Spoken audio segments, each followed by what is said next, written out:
Okay, so let's navigate around the main screen. So, as I explained before, current activities reflect the project in a Gantt chart form. The to-do reflects it in a calendar format. Navigating these top bar here, literally, if I want to add a new activity, I can select any one of these areas here, and I can either select a new activity from this component here, or if it's a new stage, then I can actually add a new activity from this point. This particular button collapses everything. This one expands everything. This particular button here shows a report format, for want of a better term, of the activities, including the predecessors, so on and so forth. If I now want to get a view of my project in an expanded mode, I have the option of running the reports, either growing the screen, shrinking the screen, or making it full screen. All intended to make it easier for you to navigate and work within the screen format. If I wanted to search for a given activity, I could type it into here, just by punching, and it automatically starts to populate areas. So if I was looking for handover, for example, I can look at the handover activity here.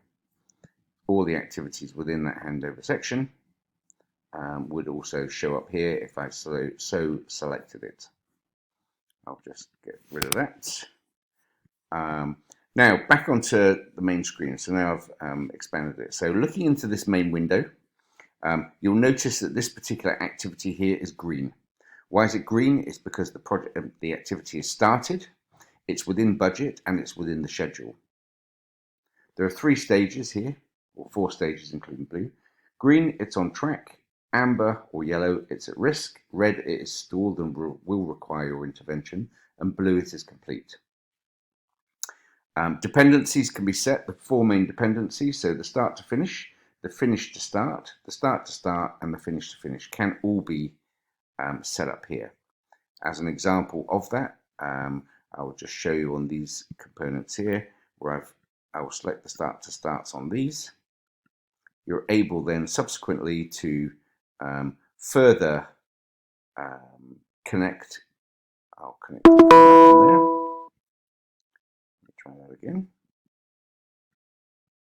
Okay, and now it will start. This one has automatically moved forward there because this, we've already said that that these have to start before. Sorry, this has to start before these can start in this area. Similarly, I can maintain this in any way, shape, or form that I wish. Looking a little bit deeper into this particular area here, so if I click on this activity here, it brings up a window where I can edit or adjust the percentage.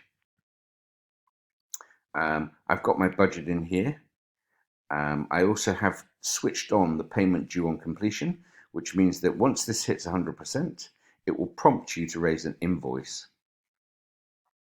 If for any reason there's a specific design document or a spec or a briefing document that I want to use for this particular activity that this person here, in this case it's George, needs to use, then I can add it in here. It's coming from the document store here, which could be set up specifically for this project, or it could be taking documents from the company level document vault. We'll select that one. And once that's loaded, it'll be saved into here, as you can see. So if I click back into that, I've got the document. You can also see the share button here. So if other people on the team, other members of the design team need to see this, I can also click on this and actually I can share it with other members.